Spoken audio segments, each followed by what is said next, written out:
Aris lebih memilih menjual harga diri istrinya daripada mengakui kemandulannya di depan dunia. Di balik kemewahan marmer rumah kami, sebuah transaksi gila disepakati. Aku harus tidur dengan pria lain demi menjaga nama baik suami yang tak pernah benar-benar mencintaiku. Rumah ini terlalu besar untuk 2 orang dan terlalu sunyi untuk sebuah pernikahan yang sudah berjalan 5 tahun. Setiap sudutnya dilapisi marmer mahal, namun bagiku, marmer itu sedingin tatapan ibu mertuaku. Pukul 1 Juni WIB, aku menata meja makan dengan rapi. Aris, suamiku, duduk di ujung meja sambil sibuk dengan tabletnya. Ia tak mana panah dan terlihat sempurna. Tapi di balik dasi sutranya, ada jarak yang tak pernah bisa kutembus.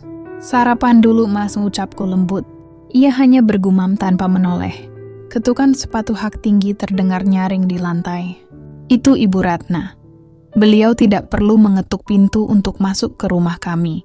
Baginya, aku hanyalah tamu yang belum membayar sewa dengan seorang pewaris. Pukul 08.30 WIB, luka yang diperas. Sampai kapan, Aris? Suara Ibu Ratna memecah keheningan.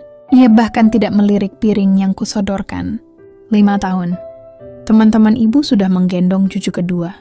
Dan kamu masih bisa memelihara pohon yang tidak berbuah. Aku tertunduk, meremas ujung celemekku. Kata tidak berbuah itu menghantam dadaku seperti bogem mentah. Mungkin memang benar kata orang, Aris. Ada yang salah dengan istrimu. Ibu punya kenalan, anak kolega ibu. Dia cantik, berpendidikan, dan yang pasti sehat. Kalau Maya tidak bisa memberikan apa yang keluarga ini butuhkan, kenapa kamu masih mempertahankannya?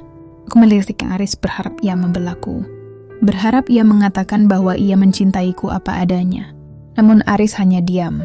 Ia menyeruput kopinya lalu bangkit berdiri. Ibu jangan bahas itu dulu di depan Maya. Hanya itu pembelaannya. Tidak ada bantahan, hanya penundaan. Baginya, harga diriku bukanlah prioritas. Pukul 19.00 WIB, rahasia yang terbakar.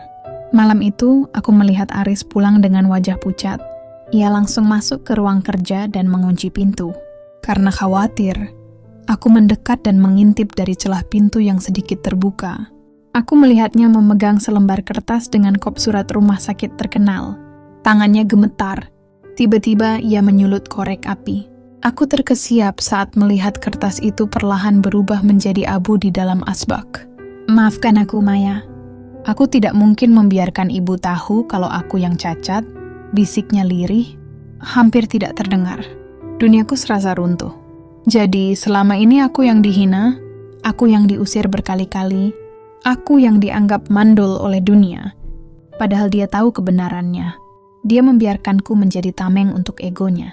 Pukul 22 WIB, tawaran iblis. Aris masuk ke kamar dan memelukku dari belakang. Aroma alkohol tercium tipis dari napasnya. Maya, bisiknya, suaranya parau. Kamu mau kita tetap bersama, kan? Kamu mau ibu berhenti menghinamu? Aku mengangguk pelan. Air mata mulai menggenang. Tentu, Mas, aku sayang kamu. Kalau begitu bantu aku, katanya sambil membalikkan tubuhku.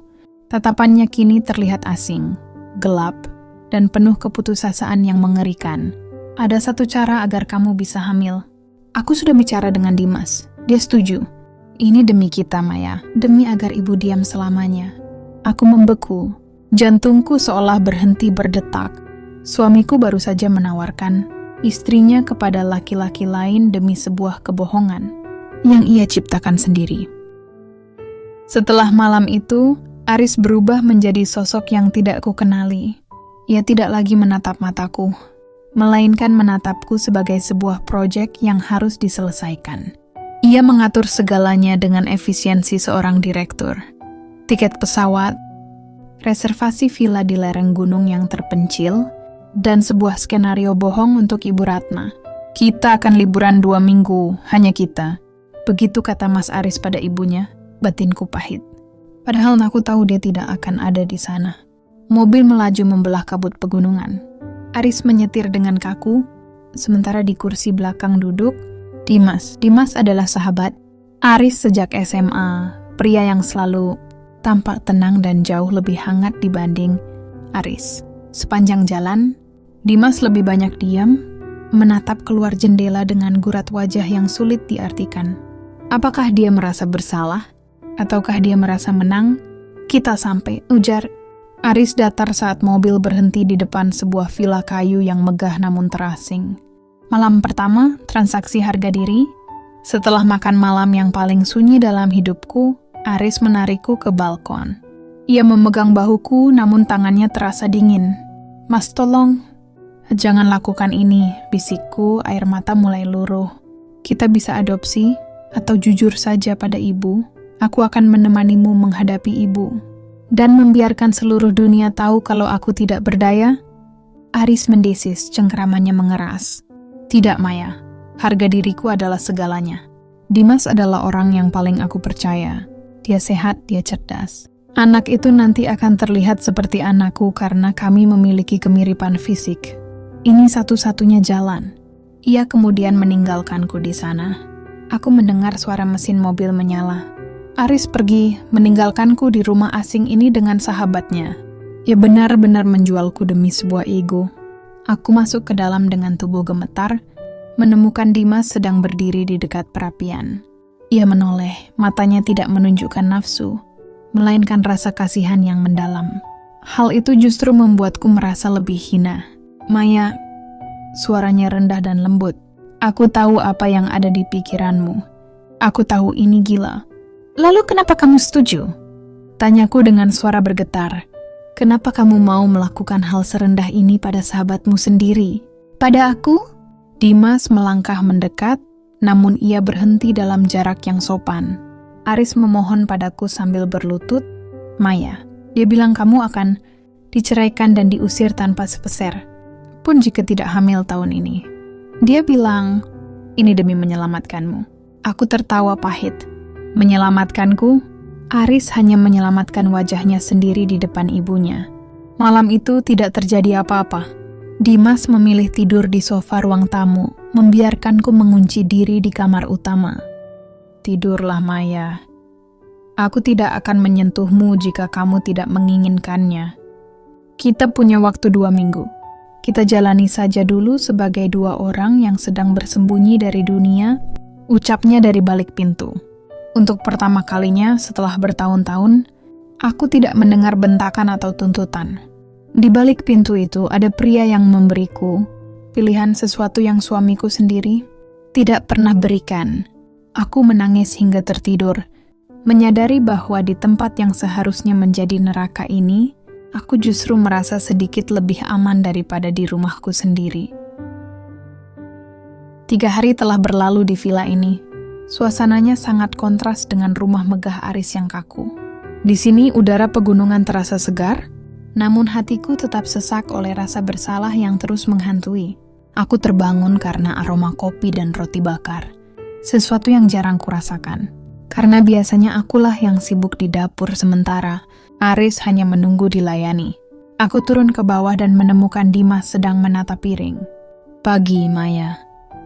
Aku tidak tahu kamu suka telur mata sapi atau orak-arik. Jadi aku buat keduanya, ujarnya dengan senyum tipis yang tulus. Aku duduk dengan canggung. Terima kasih, Dim. Kamu tidak perlu melakukan semua ini. Aku ingin melakukannya, jawabnya singkat namun dalam. Tiba-tiba, ponsel di atas meja bergetar. Nama Aris muncul di layar. Aku mengangkatnya dengan tangan gemetar, sementara Dimas seketika terdiam. Hello, Mas. Maya, bagaimana? Suara Aris terdengar tidak sabar. Tidak ada pertanyaan apakah aku sehat atau apakah aku nyaman. Apa sudah ada kemajuan? Kamu tahu kan, waktu kita tidak banyak. Aku sudah bilang pada ibu kalau kita sedang dalam masa subur. Jangan sia-siakan kesempatan ini. Air mataku jatuh seketika. Mas, apa hanya itu yang ingin kamu tanyakan? Aku istrimu, Mas, bukan alat. Jangan mulai lagi, Maya. Ini demi masa depan kita. Berikan ponselnya pada Dimas. Aku menyerahkan ponsel itu pada Dimas dengan perasaan hancur. Dimas menjauh ke arah balkon, namun aku masih bisa mendengar suaranya yang mendadak dingin. Ya, Aris, aku tahu, tapi dia manusia, bukan mesin. Kamu tidak bisa memaksanya seperti itu. Aris, dengar, aku melakukan ini karena aku pikir kamu peduli padanya. Tapi caramu bicara tadi, Dimas diam sejenak. Sepertinya Aris memotong pembicaraannya dengan kasar. Baiklah, akan kupastikan semuanya berjalan sesuai rencanamu. Puas? Dimas menutup telepon dengan kasar dan menghela napas panjang. Ia berbalik menatapku. Matanya memancarkan kemarahan sekaligus kepedihan yang luar biasa. Sore harinya hujan deras mengguyur pegunungan. Listrik padam membuat villa menjadi gelap gulita. Aku meringkuk di sofa, menggigil kedinginan. Dimas datang membawa selimut tebal dan duduk di lantai di samping sofa, menjagaku. Aris tidak pantas mendapatkanmu, Maya. Bisiknya di tengah kegelapan. Kenapa kamu bilang begitu? Karena jika aku adalah dia, aku akan bangga mengatakan pada dunia bahwa istriku lebih berharga daripada ego atau keturunan manapun. Aku tidak akan pernah membiarkan pria lain menyentuh wanita yang aku cintai, apapun alasannya. Kalimat itu meruntuhkan pertahananku. Selama 5 tahun aku merasa seperti sampah yang tak berguna.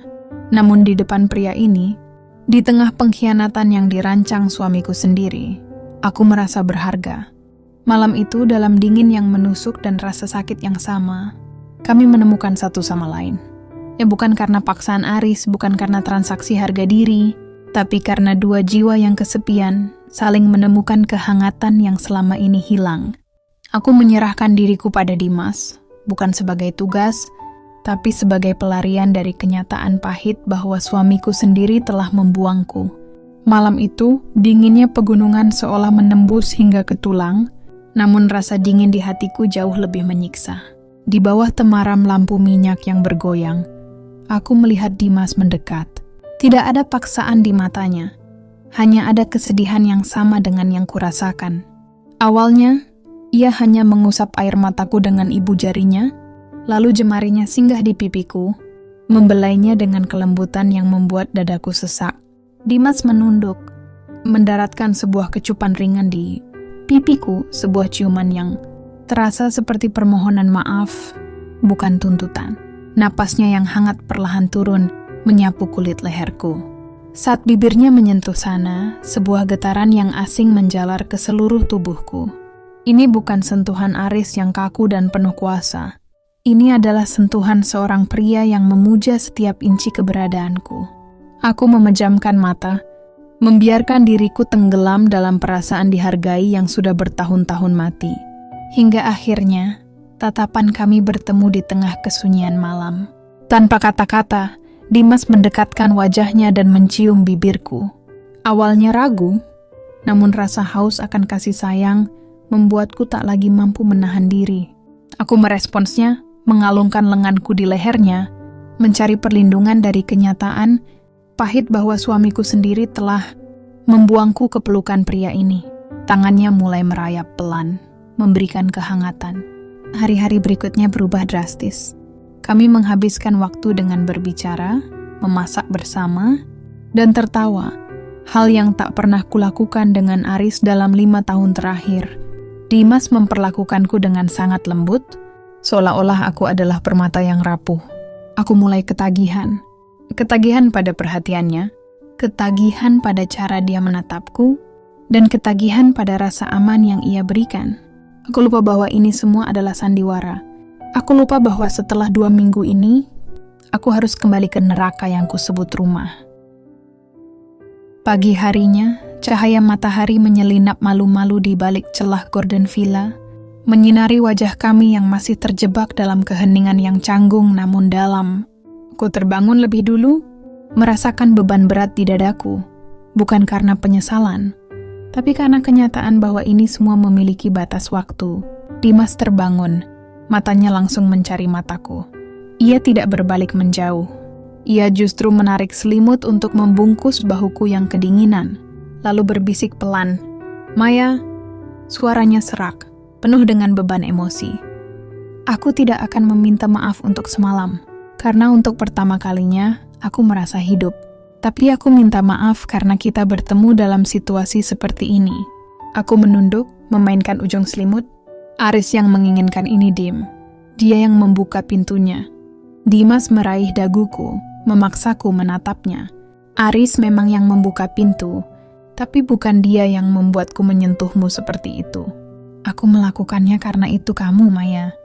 Bukan karena instruksi siapapun. Apa yang akan terjadi setelah 2 minggu ini selesai?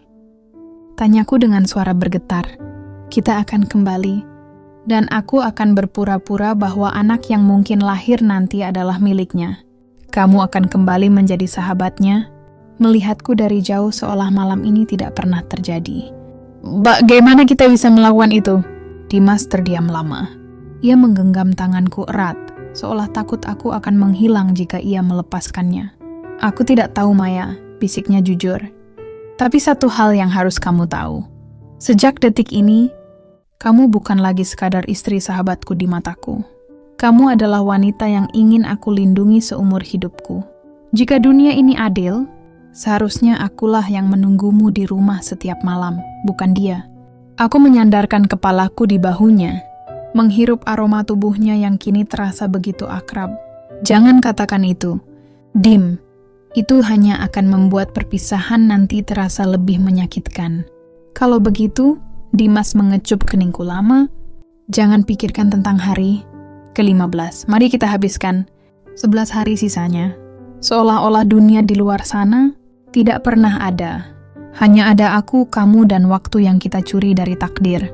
Kami menghabiskan sisa pagi itu tanpa banyak bicara, namun genggaman tangan kami tak terlepas. Di luar sana, rencana egois Aris sedang berjalan, tapi di dalam villa ini, sebuah pengkhianatan paling indah baru saja dimulai. 11 hari berikutnya adalah sebuah anomali, sebuah ruang hampa di mana waktu seolah berhenti berputar. Kami sepakat untuk menyimpan kenyataan pahit itu di dalam laci terkunci dan memilih untuk hidup dalam delusi bahwa kami hanyalah sepasang kekasih biasa yang sedang jatuh cinta. Di dapur kecil yang beraroma kayu pinus, Dimas tidak membiarkanku bekerja sendirian. Jika Aris biasanya hanya duduk menunggu makanan disajikan sambil mengeluh jika garamnya kurang, Dimas justru berdiri di belakangku, melingkarkan tangannya di pinggangku saat aku memotong sayuran. Coba ini, bisiknya menyuapkan potongan apel manis ke mulutku. Kami tertawa saat tepung terigu mengotori hidungnya, dan untuk pertama kalinya dalam 5 tahun, aku mendengar suaraku sendiri tertawa lepas. Bukan tawa yang dipaksakan di depan Ibu Ratna, tapi tawa yang jujur karena hatiku memang sedang merasa ringan. Sore hari sering kami habiskan di teras belakang, menatap kabut yang turun menyelimuti lembah. Dimas sering memintaku membacakan buku untuknya, sementara ia merebahkan kepalanya di pangkuanku. Jemarinya akan memainkan jemariku, membelai bekas luka kecil di tanganku, atau sekadar mengusap rambutku dengan penuh pemujaan. Tanganmu seharusnya tidak hanya memegang panci dan pel. Maya, ujarnya suatu kali sambil menciumi telapak tanganku. Tangan ini sangat lembut. Kamu pantas mendapatkan dunia yang lebih indah dari sekadar sudut dapur. Setiap sentuhannya terasa seperti obat bagi luka batin yang selama ini kusembunyikan.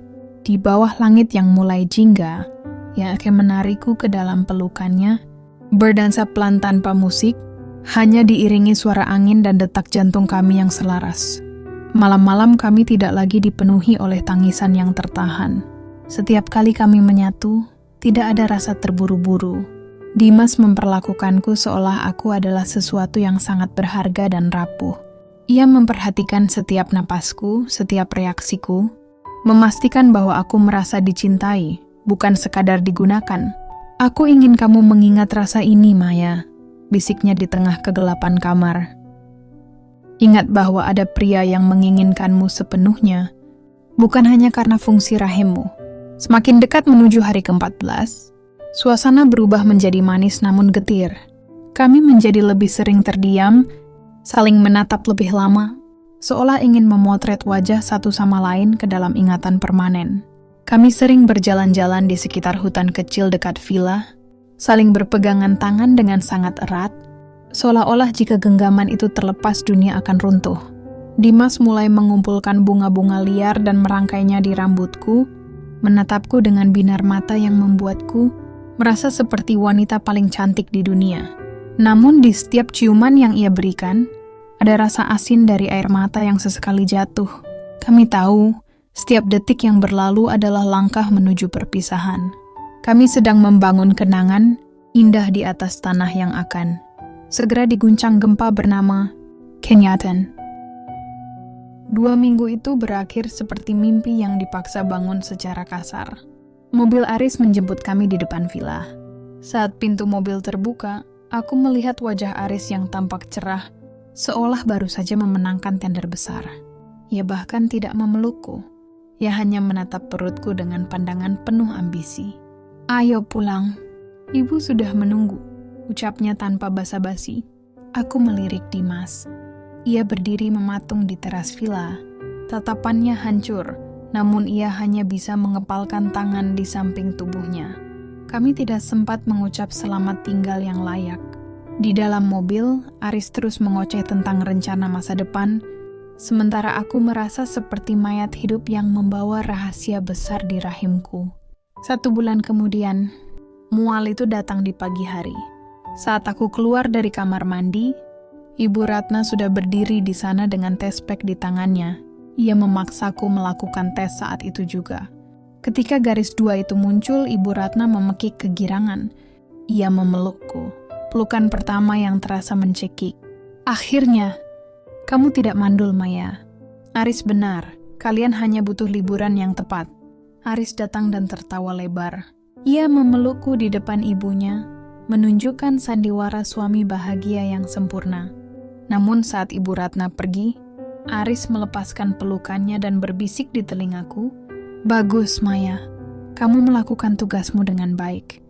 Sekarang, jangan pernah sebut nama Dimas lagi. Anggap dia tidak pernah ada." Bulan-bulan kehamilan menjadi siksaan batin bagiku. Aku diperlakukan seperti ratu, namun ratu yang dipenjara. Makanan terbaik disiapkan, suplemen termahal dibeli, tapi tak satu pun dari mereka bertanya bagaimana perasaanku. Aris mulai jarang pulang, kembali sibuk dengan dunianya. Sementara itu, ponselku terus bergetar. Pesan-pesan dari Dimas masuk secara sembunyi-sembunyi. "Maya, apa kamu sehat? Aku memimpikanmu setiap malam. Maafkan aku merindukanmu dan anak kita." Aku menangis setiap kali membaca pesan itu. Di rumah ini aku dicintai karena apa yang ada di perutku. Di luar sana, ada pria yang mencintaiku karena siapa diriku. Puncak pengabaian, kelahiran Elang. Hari kelahiran tiba. Seorang bayi laki-laki tampan lahir ke dunia. Aris memberinya nama Elang. Ibu Ratna langsung mengambil bayi itu dari dekapanku bahkan sebelum aku sempat mencium keningnya. Untuk pertama kali, ibu yang akan mengurus Elang. "Kamu istirahat saja. Maya, tubuhmu harus segera pulih supaya bisa mendampingi Aris di acara-acara kantor lagi," kata Ibu Ratna dingin. Selama seminggu di rumah setelah dari rumah sakit, aku hanya diperbolehkan menyusui Elang jika Ibu Ratna mengizinkan. Selebihnya, Elang tidur di kamar Ibu Ratna dengan perawat bayi. Aris, ia bahkan tidak mau mengganti popok atau menggendong Elang saat bayi itu menangis.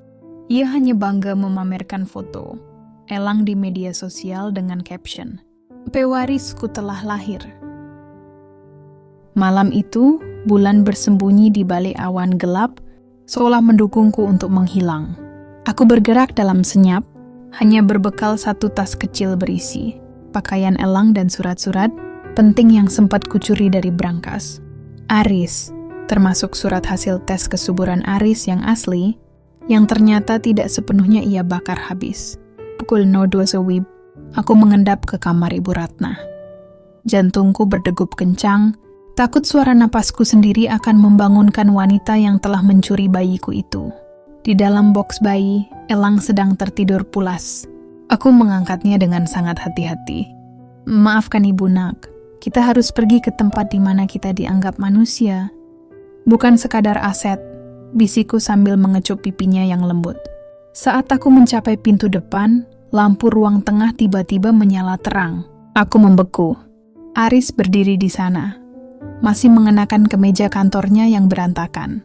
Ia memegang gelas berisi whisky. Tatapannya tajam dan penuh penghinaan. "Mau kemana kamu, Maya? Membawa propertiku keluar malam-malam begini?" Tanyanya dengan suara serak. "Dia bukan propertimu, Aris.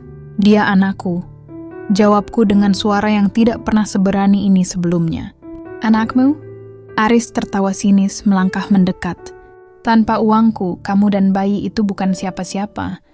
Letakkan Elang kembali, atau aku akan memastikan kamu membusuk di penjara karena penculikan. Aku mengeluarkan selembar kertas yang kuselipkan di saku dasterku. Hasil laboratorium yang menyatakan dia infertil. Penculikan?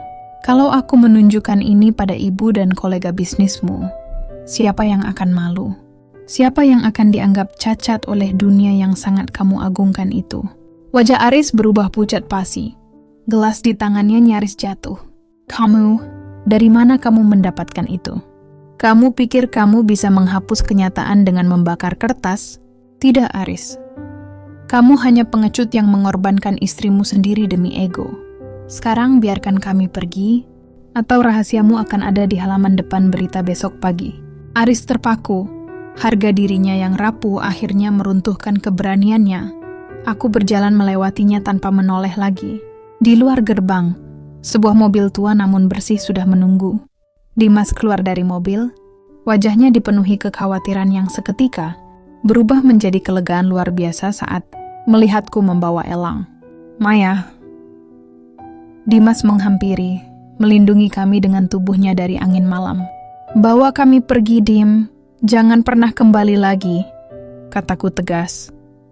Dimas mengangguk, mengambil alih tas bayiku dan membukakan pintu mobil. Saat mobil melaju meninggalkan gerbang rumah mewah itu, aku melihat Aris berdiri di teras, tampak kecil dan kesepian di tengah kemegahan yang hampa. 1 tahun kemudian, kami tinggal di sebuah kota pesisir yang tenang. Tidak ada marmer dingin atau tatapan menghakimi. Rumah kami kecil, harum aromanya selalu dipenuhi wangi masakan sederhana dan tawa.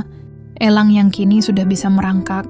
Dimas bekerja sebagai arsitek lepas, dan aku mulai membuka toko kue kecil-kecilan. Setiap malam Dimas akan membacakan cerita untuk Elang sampai ia terlelap, lalu ia akan menggenggam tanganku dan bertanya, "Apa kamu bahagia hari ini, Maya?" Dan untuk pertama kalinya dalam hidupku, aku tidak perlu berbohong. Aku sangat bahagia, Dim. Karena sekarang, aku tidak ada hanya memiliki anak, tapi aku memiliki keluarga. Aku melihat ke arah jendela, ke arah laut yang luas. Masa laluku dengan Aris terasa seperti mimpi buruk yang sudah memudar. Aku bukan lagi wanita yang tidak berbuah atau wadah yang dibuang. Aku adalah Maya, seorang ibu, seorang istri, dan seorang wanita yang akhirnya dicintai dengan cara yang benar. Cerita selesai.